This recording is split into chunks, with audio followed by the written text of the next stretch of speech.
Mga kaigsuonan, daghan kaayo ta og mga nadunggan nga mga pagtudlo nahanungod or mahitungod sa kamatayon.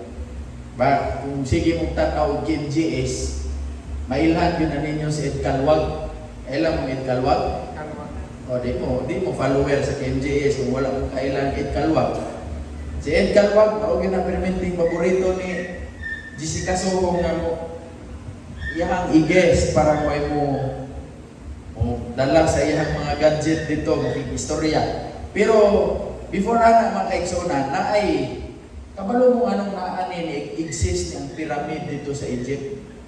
Kani siya ang pyramid dito sa Egypt. Dili ni siya design lang mga kaigsuonan ha, kundi mao ni ang pagpasidungog nila sa ilang paraon. Ang paraon nila mao nang equivalent sa king. Lubnganan ni siya mga kaigsuonan, dili lang ni design. Lubnganan ni sa ilahang mga paraon o katong mga asawa sa paraon, pamilya sa mga royal family or membro sa royal family. Mao na ang ilang lubnganan mga kaigsuonan. Nganong dagko man na, nganong ingana man ang ilang ginabuhat. Kay naa sila ipagtuo mga kaigsuonan kani. Naa sila ipagtuo nga kung ang tao mamatay, ga-travel na siya sa ginatawag nilang afterlife or sa pihak nga kinabuhi. Mao na ang ilang ginabuhat mga kaigsuonan, ilan ang imamify ang usa ka tawo. Imamify na nila, mao na sila mao na siya ang ilang pamaagi sa pag-preserve sa ilang patay sa ato ginabalsamar Romano. Sa ilang imamify na nila. Unsa man ang ginabuhat ana nila? Naay mga archaeologists mga kaigsuonan nga nakakalot sa lubnganan ni Tutankhamen. Anyway, by the way, ang kaning pyramid mga kaigsuonan, sad to say, daghan ang mga tomb raiders.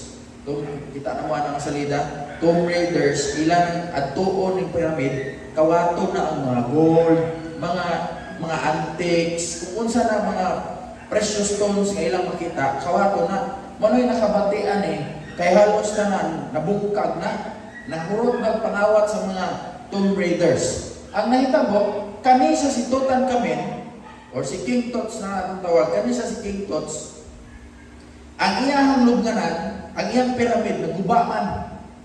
Wala nila nahibawaan kung asa na o ang mga tomb raiders, wala pong kay balo, nga naaday nag-exist dira nga lubnganan sa usa ka pharaoh. So nagpabilin nga intact wa mahilabtan.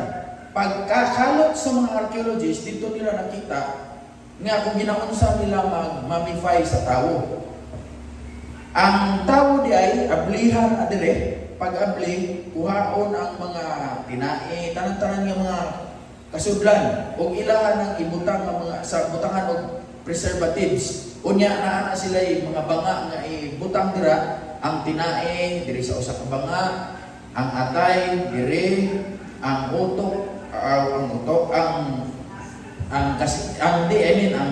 kidney diri, ang kasing-kasing mga kaigsuonan, wala na nila ginabutang dira sa banga, ginabalik na nila diri sa heart nga sa diri sa lawas.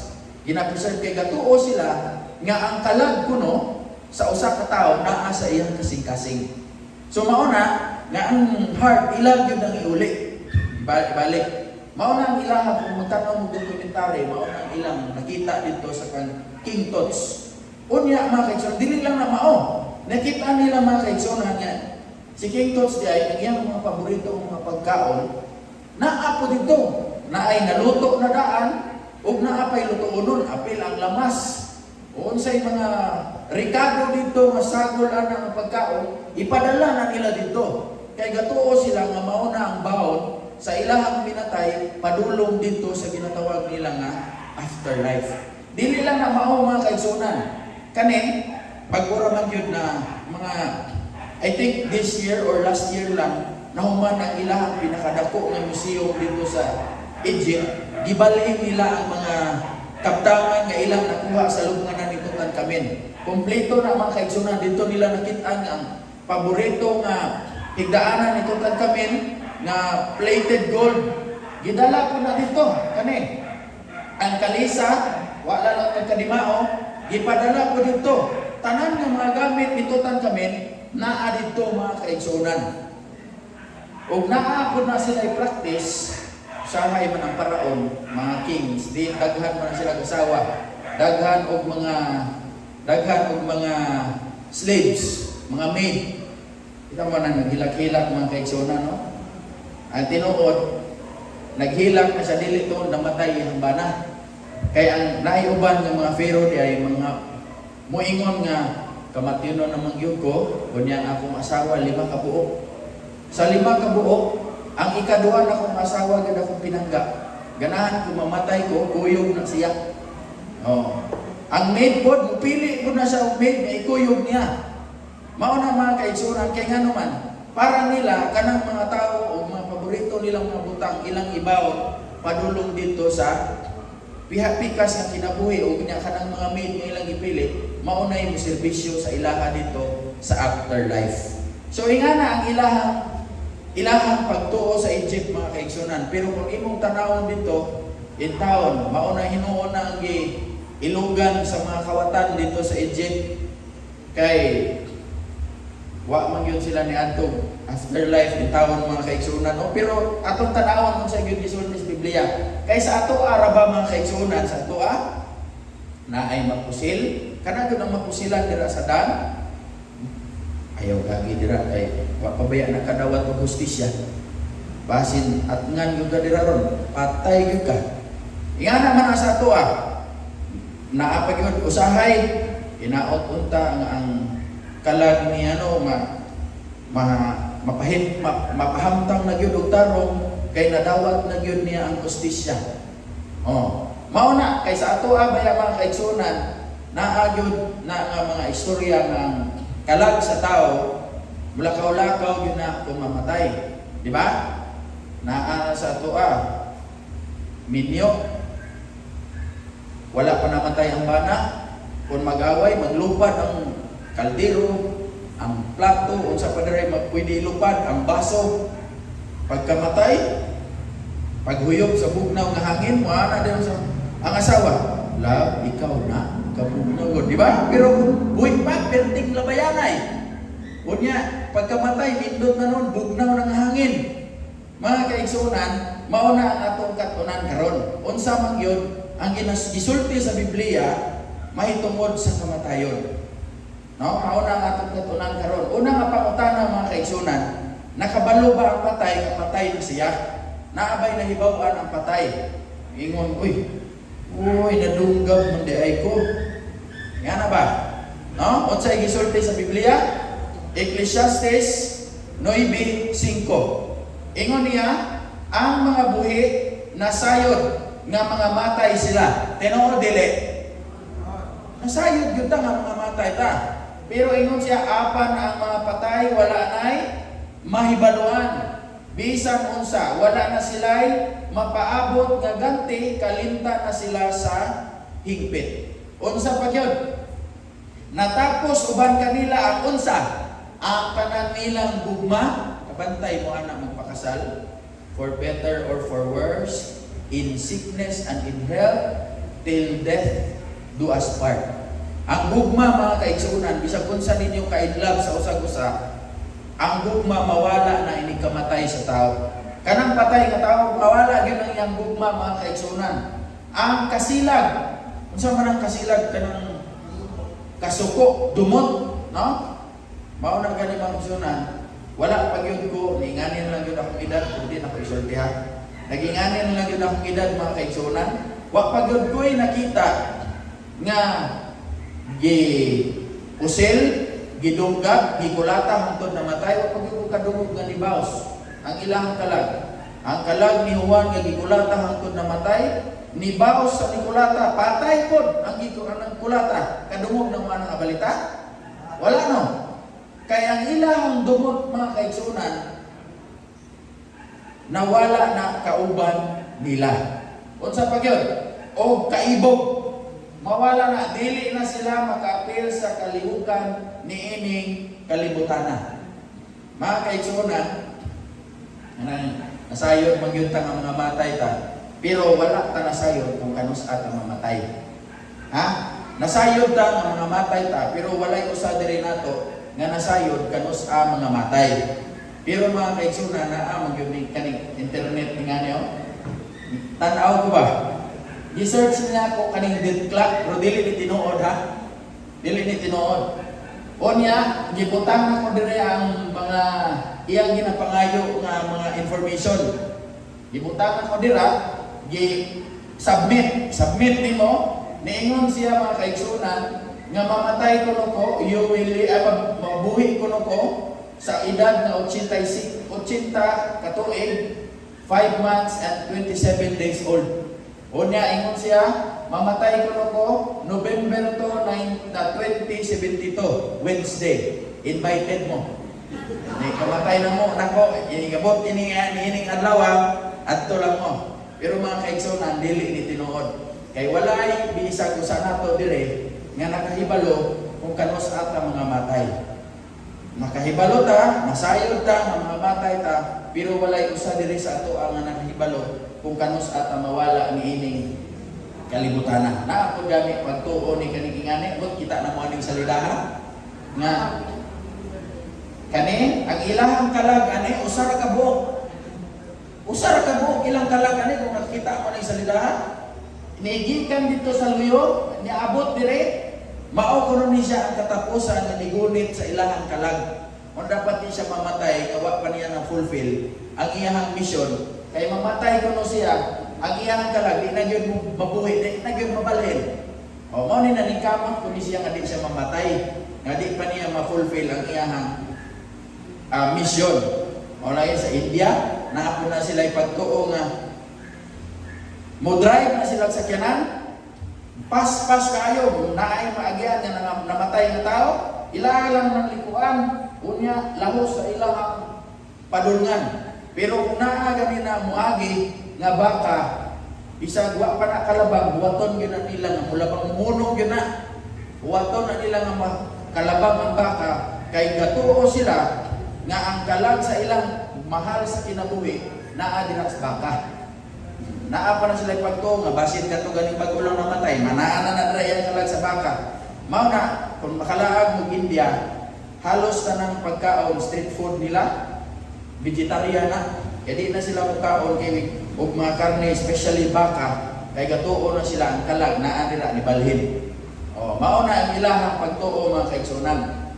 Ang pangutana ikaduha, nagadaig ba ang patay sa Dios? Siguro kung ang mga patay na ay simbahan, ingani siguro dagway silang simbahan, no? Kung naa silang simbahan. Pero niingon ang Biblia mga kaigsunan sa Salmo 115:17, dili na makadayig sa Dios ang mga patay o ang nanaog ngadto sa yuta sa kahilom. So ang mga patay di na pud na mudayig sa Ginoo. Mawala na ang ilang gugma, ilang kasuko, ang ilang kaibog. Wa na sad na sila nasayran sa unsay pangitabo niining kalibutan na ug wa na sila kadayig sa Ginoo. Kani ang pinaka-favorite nako mga kaigsunan. Kani. Gapauli ba ang patay sa balay? Ana.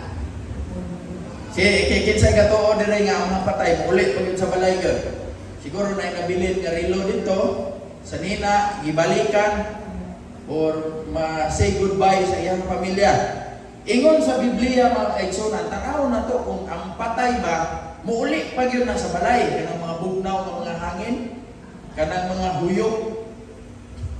Kay nomdom ko sa una mga kaigsunan, ambot nga nung ang akong igagaw, nagpuyo sa balay, babae, nabuntis, o niya, naman siya ba na po. Pag anak niya, yung anak, namatay. Pero scary po to. Kaya first time to na ko makaigsunan, kita ko newly born nga bata nga na ay maskulo. Babae, maskulado niya. Mura gani, gikan og gym. Ang hadlok pagdato mga kaigsunan kay naaman siya hydrocephalus. Nawala ni gawas ang iyang utok kay unsa kana tubig siguro na utok. Wala na agtang. Ang scary pagdato na siya kruna dire. Ang scary pag yun ato mga kaigsunan, ang iyang buhok na adiritaman. Kita yung buhok. Grabe, hasarani. Mahaplo ko kay taas kayo buhok. Unya, nagdesisyon man ang amo ang pamilya o ang iyahang mamagpapa nga nagpuyo sa amuha nga ilubong lang sa luyo sa among balay. Kay bata pa man. Unya, di na sila ganahan nga balsamar pa, madugay na. Pagkaagbuntag, lubong na yung diritso. Lubong, kunya naabtag ng gabi eh. Nagugas ang plato, nahulog ang luwag, dagan. Ay, dagan kay basin mao na to siya. Umao na ipangutan ng mga kaigsunan.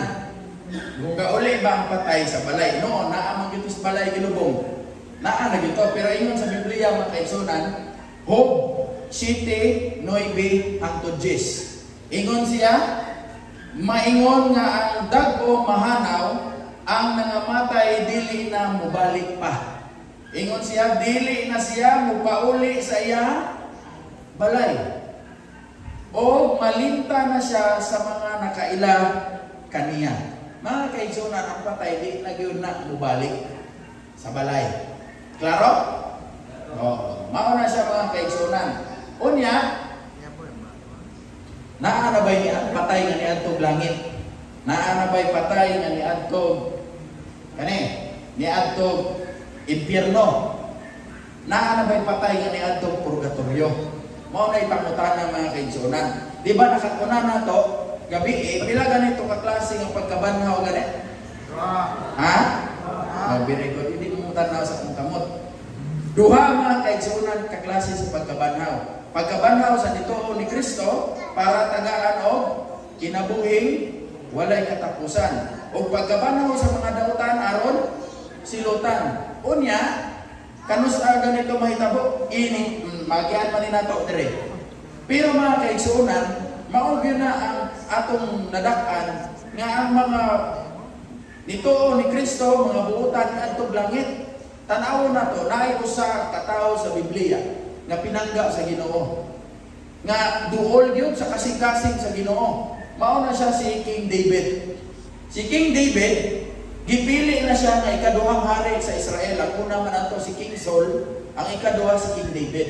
Ang inungdan nga nung gipili siya ni Jesus nga sa Ginoo nga mahimong hari sa Israel, ingon siya sa Buhat 13:22. Mao kini ang giingon sa Dios. Gikahimutan ko si David nga anak ni Jesse. Nalipay gyud ang Ginoo. Nganong nalipay siya? Kay mutuman siya sa tanan kong sugo kaniya. Subuutan gyud kung imo tanawang perti kabuutan gyud si David. Nahamuot ang Ginoo, nalipay ang Ginoo kang David. Mao nang gipili siya nga hari sa Israel. Unya namatay man si David. Mga matay man gyud ta. Asa man na si David ron? Buhat 2:29. Mga igsoon, isulti ko kaninyo sa walay lipod-lipod kayon, ang may tungod kang David nga atong katigulangan. Namatay siya o gilubong o ang iyang lubnganan at iapa dinhi hangtod karon. Imagine mga kaigsunan, si David kani naa paghihapon sa lubnganan. Nya karon na ibuutan karon na una pag David. No? Pero mga kaigsunan, niingon ang Biblia nga atong ito ng gabi, Juan 5:28, ayaw ka mo katingalan niini, kay moabot ang panahon nga ang tanang mga patay makadungog sa akong tingog o manggawa sila sa ilang lubnganan ang mga tao, ang mga maayo nga binuhatan o binuhatan, banhawon o hatagan o kinabuhi nga walay katapusan o ang mga dautan o binuhatan, banhawon usab apan silutan. Mga kaigsuunan, mahitabo lang na ang pagbanhaw, paghatag sa kinabuhing walay katapusan, o paghatag sa silot sa mga tao, inigbalik pa ni Kristo mga kaigsunan. Ha? Timanina, inigbalik pa ni Kristo. Mao ka na mga kaigsunan, wala pa tao, except lang sa specifically mentioned sa Bible, katong si Enoch, wa man to namatay si Enoch, idala man to langit. Si Elijah, wa po to namatay si Elijah, gikuha po to sa Ginoo, gidala sa langit. Mao na sila og katong mga pipila nga mga tao pagkamatay ni Kristo, pag-uyog, naglinog man to, niliki ang mga lubnganan, unya naay pipila nga nabanhaw, og pag-adto ni Jesus Christ sa langit, nagkuyog to siya sa langit. Maura na sila ang pipila ka mga tao ang gimension sa Bible nga niadtog langit. Other than that, bisan ang mga disciples, wa gyud na sila pa niadtog langit. Mao na mga kaigsuonan kay ngano, kaning kinabuhing walay katapusan ug ang pagsilot sa mga dautan ihatag ra kini sa Ginoo sa iyang ikaduhang pagbalik. Tanawa ganin ninyo mga kaigsuonan, although gito na ni nato gabi nakatunan ni nato sa naunang Tesalonica 4:16, unya mabati ang singgit sa pagmando ug ang tingog sa arkanghel ingon man ang lanog sa trompeta sa Dios o mukunsad ang Ginoo gikan sa langit. Munaog pagyayod ang Ginoo. Kinsa may adto o kinsa may naugon dira sa Ginoo kung iadto naglangit ang mga buotan? Wala na. Unsa man siya dire kasi mangutana puro nga Ginoo naa na yung tawag mi diri sa langit kinsa may mga tuon dito. No. Mukunsad ang Ginoo gikan sa langit. Mao'y unang pagkabanhaw. Mao pa na ang unang pagkabanhaw. Unya, kita ng mga buhi ni adtong adlaw, unsa may mahitabo, bayawon uban kanila dito sa mga panganod aron pagsugat sa Ginoo. Ma-picture out ninyo mga kaigsuonan, munaog ang Ginoo gikan sa langit, ay hapata musugat pod kita nga mga buhi o katong mga nangamatay nga mga nituo ni Kristo musugat sa Ginoo dito sa langit. Kinsa may musugat sa Ginoo kung iuna na wa nay unang pagkabanhaw. Daghang klase pagkabanhaw siguro kung ang namatay karong adlaw 5 or kani sa 5 tulo ang maayo dito na palangit. Walay ingana mga kaigsuonan nga gisulti ang Biblia. O kita unya uban na kanunay sa Ginoo. Mao pa nay panahon nga kita makiguban sa Ginoo dito sa langit. Klaro? Okay. Now, mauna ni ang pangutana. Unsa man siya ang kalag? Ha? Naabiya tay kalang-kalang pod. O naapod tay kalang pod. No. Mga kaigsuonan, mauna yung pangutana. Una na ako ang pangutana. Mahitungod sa kalag. Mapatay ba ang kalag? Dili.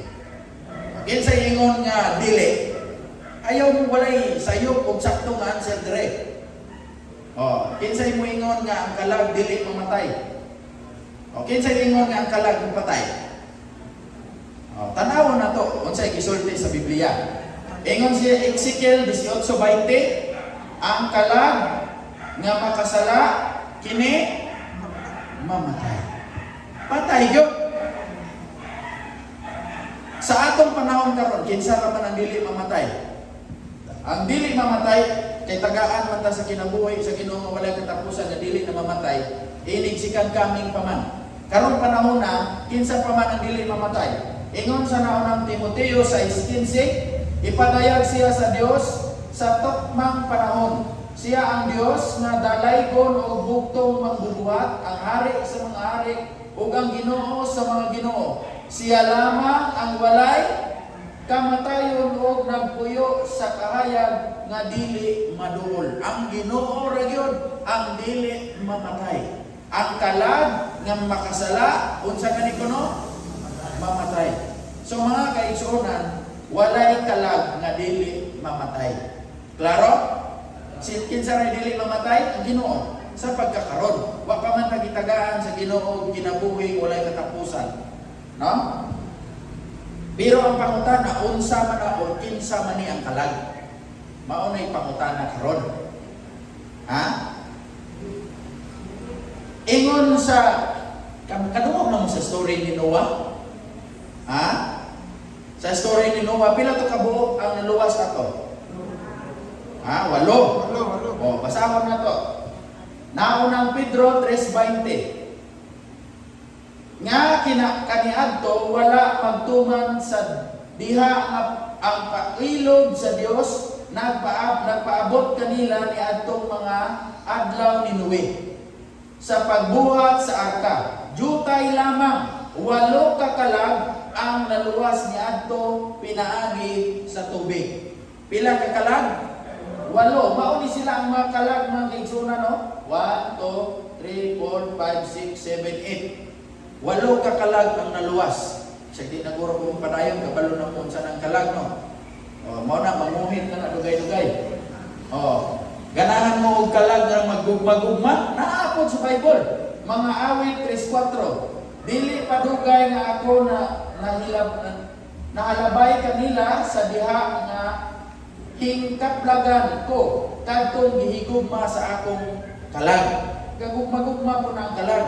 Pero para masabtan gyud nato mga kaigsunan unsa ni siya kalag, sabton pud nato gigiunsa sa Ginoo pagbuhat ang tao. Okay? Ingon sa Genesis 3:19, sa singot sa imong naong magakaon ikaw sa tinapay, hangtod nga mopauli ka sa yuta tungod kay gikan niini gikuha ikaw kay abog ka ug sa abog ikaw mopauli. So kita gikan sa abog sa yuta, mobalik pud ta sa abog sa yuta. Giun sa pagbuhat sa Ginoo ang tao, Genesis 2:7, o giumol ni Yuba nga Dios ang tao gikan sa abog sa yuta, giporma niya o gihuypan. Unsa may gihuyop sa Ginoo? Gihuypan niya sa mga buo sa iyang ilong sa ginhawa sa kinabuhi. So gihatag sa Ginoo, gihuyop sa ilong sa tao nga gikan sa yuta, gihuypan sa ginhawa sa kinabuhi o unsay nahitabo? O ang tao nahimo kalag nga may kinabuhi. Mayong gabi mga kalag. Kita na mo, na mga kalag mga tawa na o. Naay kalag nga magsiging panguhit. O, nana. Kita na mo? O. Mayong gabi mga kalag. O, mauna ang pasabot sa Biblia mga kaigsunan. Kita ang kalag. Kung mamatay ta, patay nga kalag. Kung buhi, buhi nga kalag. Kay kita ang kalag. Ang kalag nga nakasala, mamatay. Tanawa na ron sa minteryo mo ng mga kalag na nangamatay. O kita karon, kita ang kalag nga buhi. Usab, mayong gabi mga kalag. O. Ang sabta na niya mga kaigsunan ha? Mao niyo, gikan sa yuta, gitagaan sa ginawa sa kinabuhi o nahimong kalag o buhi nga kalag. Ang buhing kalag, kuhaan o kinabuhi, mubalik kini sa yuta o sa abog sa yuta. Ang pangutana mga kaigsunan, basin mo ingon mo na ako, ako kabasag yung sa Biblia nga na espiritu nga mubalik dito sa langit. Kabasag yung ko. O kana, unsa man na ang espiritu nga mubalik dito sa Dios, mupauli dito sa Ginoo. Ecclesiastes 12:7 kanang espiritu nga small letter ba nga E. Ingon siya og ang abog mubalik nganhi sa yuta ingon sa kaniadto. Klaro naman na mubalik sa yuta. Pero naa kuno mubalik sa Ginoo. O ang espiritu mubalik ngadto sa Dios nga maoy naghatag niini. Ang pangutana ganina ba? Kato akong gibasa. Unsa ganitong gihatag sa Ginoo sa tao? Ginhawa sa kinabuhi. Para klaro ato na lang yung basahon. Job 27:3. Ingon siya, kay bukos pa man ang akong kinabuhi dinhi kanako, ug ang espiritu sa Dios aniya sa akong mga ilong. Tanawan ninyo kung unsa na ang naa sa inyong ilong. Hangin, ginhawa. Mao ka na ang gihatag sa Ginoo ug maupod ka na ang mubalik sa Ginoo. Ang atong gininhawa, ang atong hangin nga atong ginaginawa mga kaigsunan, ginhawa sa kinabuhi, gikan na sa Dios, inig kamatay nato, mubalik pud na sa Dios. Kay dili ta ng hangin mga kaigsunan makahatag og kinabuhi. Kita mo ng ligid, puno na sa hangin, pero wa gyud ko kita ligid nga naay kinabuhi. Kita mo ng bula, naa po na hangin, pero wala kay bula nga naay kinabuhi. Kay kani ang hangin nga gagawa sa atong ilong mga kaigsunan, special ni siyang hangin. Kay ginhawa ni sa kinabuhi gikan sa Ginoo, gikan sa Dios. Ini kamatay na to kay siya may gihatag na sa kaning ginawa siya may nihatag, ini kamatay na to, mubalik ni sa iyaha mga kaigsunan. Mauna siya ang espiritu nga pasabot anak kanang ginhawa sa atong ilong. Kani siya ang word nga espiritu kung sa Grego nga pinulungan. Ruwak na siya o sa Hebro, ruwak, bot silingon, ginhawa o hangin, or kaning pneuma, gikan sa Grego, maura gyapon pasabot anak, ginhawa or hangin. Mauna siya ang pasabot. Naadayo. Mauna siya mga kaigsunan. Ang pasabot sa espiritu, katong small letter na gigamit dito sa Ecclesiastes nga mubalik sa Ginoo, ruwak or pneuma. Mauna siya, hangin na siya mga kaigsunan. Pero na ako'y pangutana. Kinsa po kung ang talag kita mga matay ta, kung mubalik di ay sa Ginoo kaning atong ginhawa, ang espiritu dili ni ang kalag, kay kita man ang kalag. Kinsa man di ay na nagtudlo nga ang kalag dili mamatay, o kinsa man ang nagtudlo ana nga ang kalag muadto sa langit o muadto sa bisag asa, pero ang kalag dili kuno mamatay, kinsa man gyud nagtudlo ana? Wa mo nagwonder ana anong ingana ang pagtuo sa mga tao, kadaghanan sa mga tao anong ingana. Apa gani style gani ini kamatay, ilahan ka buwan ini gabot sa birthday or anniversary, atuan sa mikteryo, daghan o cake o buwa. La, kumusta naman kanila? May tanong kay ikaw nakapahulay na yun ka, ako nagantos pa yun. Tuition sa itong mga bata, pero tigag akong problema yun, na ako'y bayro nun ng ludo. Halos tibukan lang ng istorya. Inikabot sa Nobyembre, so daghan kayong mga pagkaon, no? Dato dito, kay dala ang paborito nga imnonon, biko, o sa panadira ang mga giluto, kay maulagi, dili mamatay ang kalag. Kinsa man yun ang nagtudlo, anak? Basahon na ito mga kaigsunan. Ha? Ang gisulti sa Ginoo mga kaigsunan, niingon siya. Genesis 2:16. O ang Ginoong Dios nagsugo sa tao nga nag-ingon, makakaon ikaw gikan sa tanan nga kahoy sa tanaman, apan sa kahoy sa kahibalo ug maayo ug dawtan, ayaw pagkaon niini. Ingon sa Ginoo ayaw gyud pagkaon ana adan og iba. Kay sa panahon nga mukaon mo niini, kay sa adlaw nga mukaon ikaw niini, mamatay ka gayud.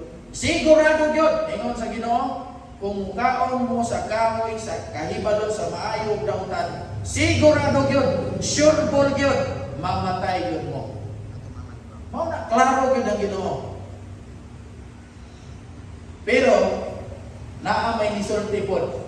Nakalakaw si iba, nakadungog siya sa tingog sa bitin, iyang istorya, niingon si iba, niingon sa Ginoo, dili mo mukhaon na kay mamatay ni. Ingon ni, kinsa ganina ang bitin? Satanas. Ingon si Satanas, o ang bitin miingon sa babaye, dili kamo mamatay. Mauna mga kaigsuonan, niingon ang Ginoo, sigurado gyud, patay gyud. Ingon si Satanas, dili mo mamatay. Kinsa ron ang ginatuohan sa tao?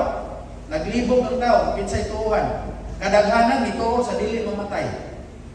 Mauna mga kaigsunan, kung imo basahon, muingon gani ang Ginoo, ayaw kaon anak. Di na maayo para nimo, ayaw kaon. Dili na hugaw ka na kapag kaon.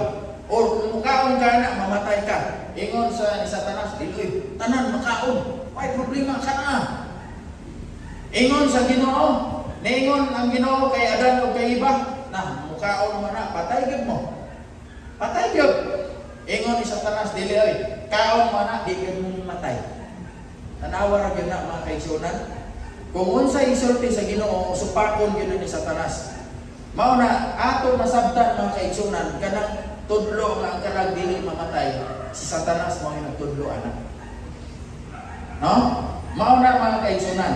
Mao ni ang akong ibilin ninyo kani before ko lingkod. Hapit ko kumaman, ayaw mo kabalaka.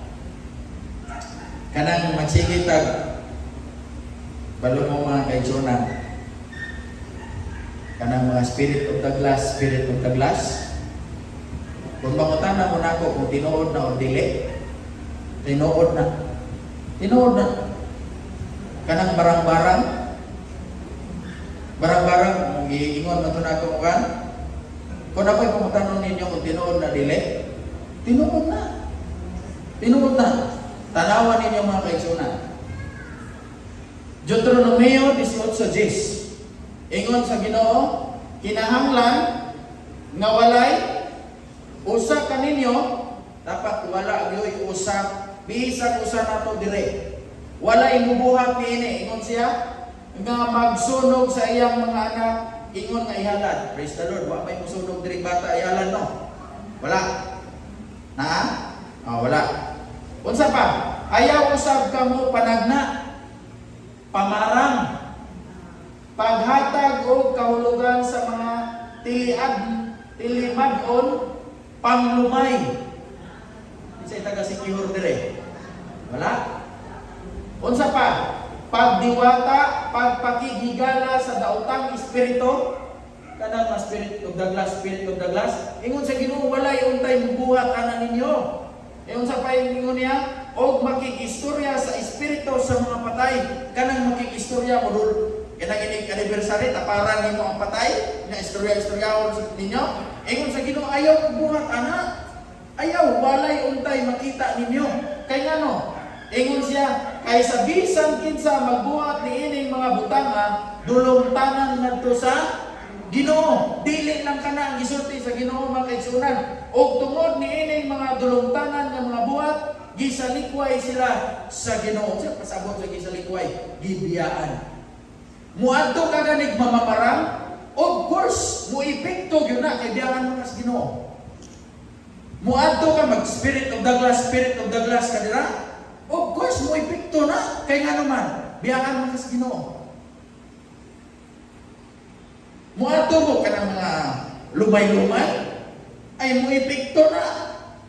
Kaya nga naman, the moment mubuhat ka niya na mga kaigsunan, dulungtanan na sa Ginoo, o biyaan ko sa Ginoo. Kinsay mo puli? Satanas.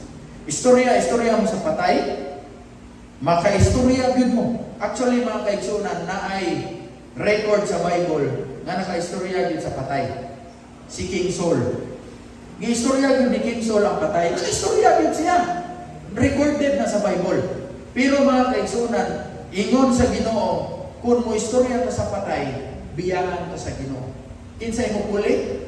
Si Satanas. Mauna mga kaigsunan, kanang mga makita nato nga mananambal, mo tuon, mo tinuod yun na. Kaya nga no, biyakan mo ta sa Ginoo. Dulumtanan man na sa tubangan sa Ginoo, biyakan ta sa Ginoo. Kinsay magpakita og tambal, kinsay magpakita og milagro, si Satanas. Mao na mga kaigsunan, dili kita likayan gyud na nato kanang makikistorya sa patay. Dili gyud na kana nga tao mao na pinangga nato sa kinabuhi, mao na siya ang tao nga atong ganahan na istorya. Si Satanas kana mga kaigsunan, kay gibiyaan ata sa Ginoo. Klaro? Praise the Lord. Pero mga kaigsunan, kung ang patay na si yuta, wa pay niya atong langit, wa pay niya atong impierno, unsa may paglaom nato mga kaigsunan. Pero before ana mga kaigsunan, no, tagaan na mo sa gamay lang na istorya nga nahitabo sa panahon ni Kristo. Naa si Kristo best friend. Iyang best friend, si Lazaro. Si Lazaro, nagsakit. Si Ginoong Isus ang iyang gibuhat niya itong adlaw. Sige, pangwali. Arayani ba? Nay, iduol ni Kristo. Siya, imong bigo ba? Si Lazaro. Nagsakit. Wala tagda ni Ginoong Isus. Pagkasunod adlaw, iduol na po. Imong bigo mo si Lazaro ba? Kung nagsakit niya aging adlaw, patay na. Maanag yun. O niya, niingon na si Ginoong Isus.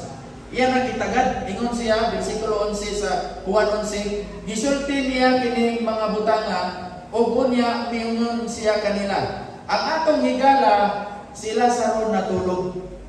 Apan muadto ako aron magpukaw kaniya gikan sa pagkatulog. Pagkadungog sa mga disipulos ni Ginoong Hesus, nag-ana ko ilang agtang. Okay. Ingon gani nga namatay. Unya moingon siya natulog. Nya iniyak yung gisumpayan adto na to atong pukawon. Namatay gani. Mga kaigsuonan, naglibog sila. Pero kung imong basahon sa bersikulo 14 niingon si Ginoong Hesus, busa si Hesus misulti kanila sa walay lipod-lipod. Iklaro na gyud ni Ginoong Hesus. Wa gyud di sila kasabot. Ato na lang yun iklarohon. Ingon siya, si Lazaro namatay. Ang pasabot ni Ginoong Hesus mga kaigsuonan, nga ang tao nga mamatay murag natulog. Ug ang tulog kanang katulog nato gabi mao nay eksperyensya nato kung mamatay ta. Nga ang atong plano, ang atong pangandoy, atong gugma wala na mabilin hagok. O mamatay ang tao, malimot na imusumpay lang na kung unsay plano nato, unsay ganahan nato, inigmata nato. Pag mata nato, sumpay na po na unsay plano nato. Sahay gani mga kaigsuonan sa kanindot sa katulog, bisag gipangalsa na ang ref, gialsa na ang TV, wa gyud kay balo. Pag mata gitanaw sa CCTV, dito na gipangdala abi niya na misplace lang niya iyang ref. Pero mga kaigsuonan, ingana ang kamatayon, murag natulog. O ang katulogon mao nay simbolo pod sa o kapariha sa kamatayon. O niya niingon siya si Ginoong Hesus sa bersikulo 17. O niya pag-abot ni Hesus, iyan na nasuta si Lazaro upat na kaadlaw dito sa lubnganan. Patay na. Kanang upat kinsa may mga nurse diri or mga expert sa mga patay-patay diri. Kanang upat kaadlaw ambot padulong na siguro nagbaho, no? Oh, padulong na nagbaho. O niya gisugat pa gyud si Ginoong Hesus ni Marta, ingon si Marta, Ginoo, kung dinhi pa ikaw, dili unta mamatay ang akong igsuon. Pero kabalo mga kaigsuonan niingon si Ginoong Hesus, si Hesus niingon kaniya, ang imong igsuon mabanhaw. Ngay ngano ganing mabanhaw? Ito na nato ni gabi mga kaigsuonan.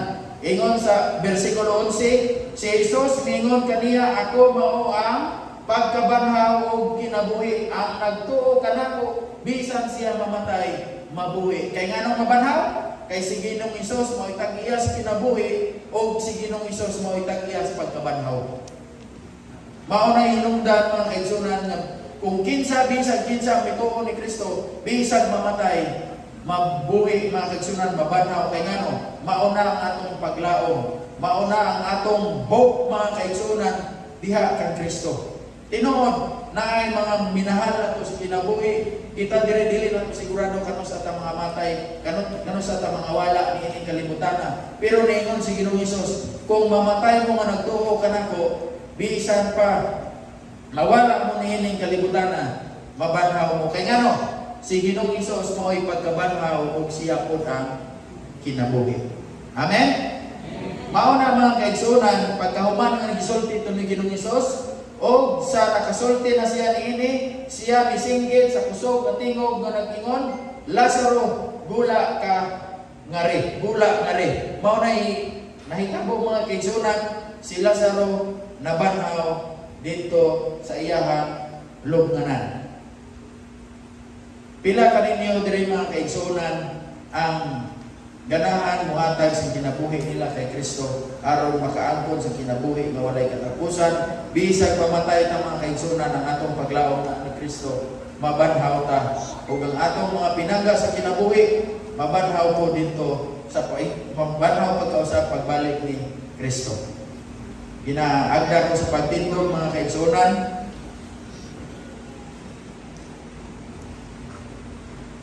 thank you sa inyong pagpakita nga inyong willing, ang inyong willingness sa paghatag sa inyong kinabuhi kang Kristo. Kay si Kristo nagsaad nga ang siya maoy pagkabanhaw ug siya pod ang kinabuhi.